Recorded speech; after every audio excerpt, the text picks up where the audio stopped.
it's these relationships, these personal relationships that you build with other investigators around the world. You set up SLAs, service level agreements with these companies and individuals, the guys that you pick the best out of the best, and you form these relationships. So if I need some support in Singapore or some support in Australia or France, I know someone there personally that I've met.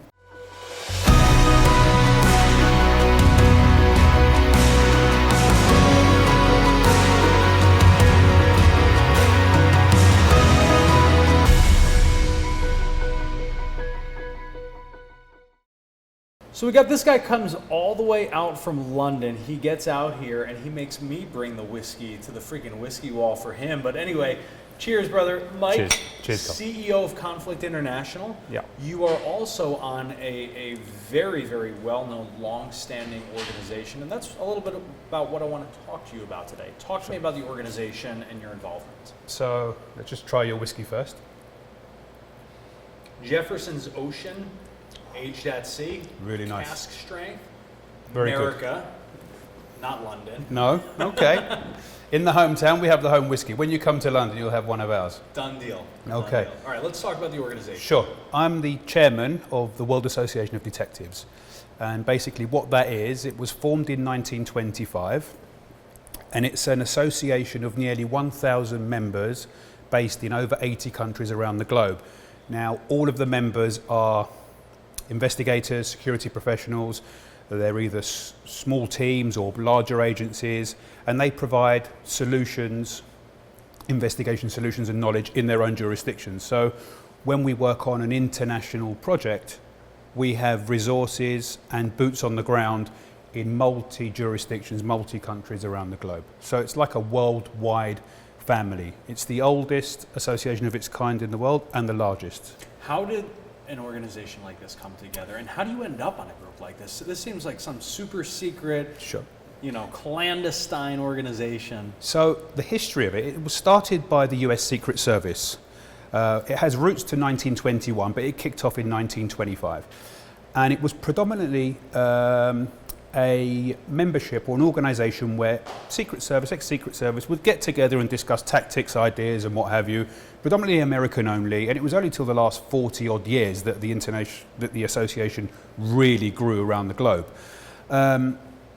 Members grew over the years, and now we're nearly at 1,000 and in more than 80 countries. So in order to join this association, you need to be at least management level within your organization, or an owner-occupier business. You need to be vetted. There's a vetting board that do background checks on you.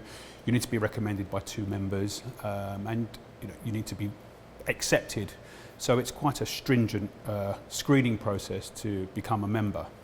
And once you're in, the resources, the knowledge and the skill sets and the access to international investigators so you can provide solutions, global solutions to your clients is really top end.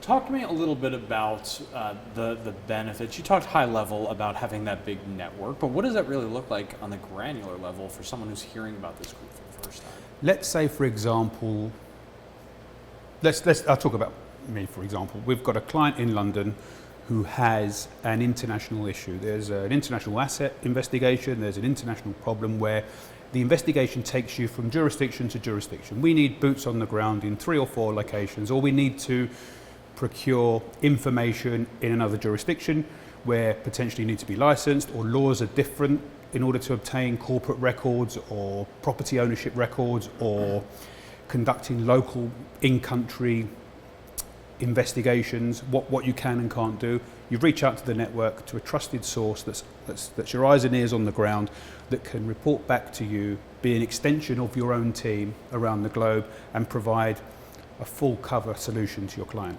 What does the chairman do? So I'm responsible for chairing the board. So the board's quite large in the WAD. There's 33 members.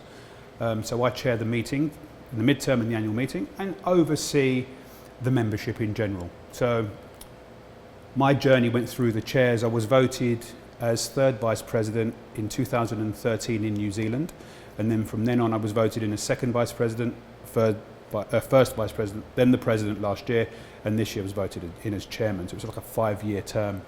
The responsibility is immense because it's such a global association of professionals that, it takes up quite a bit of time, but the benefits and the reward it far outweighs the amount of time you put in.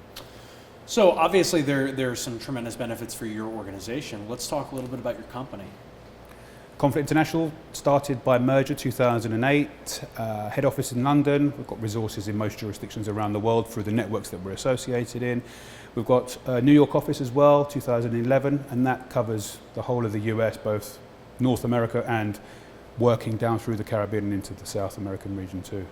One of the things that's been really sort of cool for our family at law enforcement today to see is that your New York office, we've been able to reach out to them involving cases around the world, and they have the data and the information at their fingertips, and if they don't, you guys have some unbelievable resources across the globe that we found to be really beneficial. What does a typical client look like for you, though? Because this is the law enforcement side of things, but you do a lot of work in corporate America now, too. Yeah, correct. And, talking about access to information, it's these relationships, these personal relationships that you build with other investigators around the world. You set up SLAs, service level agreements with these companies and individuals, the guys that you pick the best out of the best, and you form these relationships. So if I need some support in Singapore or some support in Australia or France, I know someone there personally that I've met, that I've had a whiskey with, that I've had a conversation with, I've got a personal relationship with. We know each other's families. And it's a case of, look, help me out on this. Can you find out X, Y, Z? And it's a quick mutual respect thing that, you help each other out around the globe. And, providing that as a solution to corporate clients who have interests in jurisdictions around the world is, it's priceless. Now, you have some involvement in an organization called WISE, too, is that Sure. right? Talk to me a little bit about WISE. So I was appointed as chairman of international investigations for WISE last year. You have one hell of a resume. I could never afford to hire you, I don't think. Sorry, continue. You know what, Carl? I think the first case, I'll do it pro bono for you. All right, good deal. Yeah. I meant hire you as an employee. Just for the record. Okay. That resume I thought you may have had some internal issue here that you want us to come and have a look. look. Giving away services, I'll take them all day long. All right, so WISE.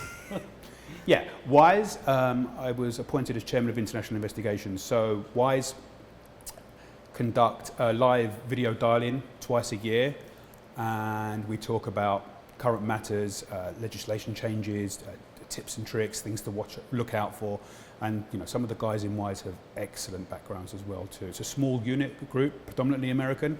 However, another great network of very articulate, intelligent minds that you can learn from. This industry changes so quick. It's keeping up to date as to what's available out there, how, what, where, new tricks and tips, and just keeping up to date on what you can and can't do. Well, and that's one of the things that's been cool to see about WISE is that the training and the advancement and the ongoing education in a world that is rapidly becoming more and more global, regardless of whether or not we want it to be, having those tools and resources is incredible. Well, Completely. Man, like I said, one hell of a resume, but we're blessed and honored to have you out here. So thank you so much for taking the trip. Thank you. Guys, thank you so much for watching. Thanks for hitting that share button. God bless America and London. Thank you.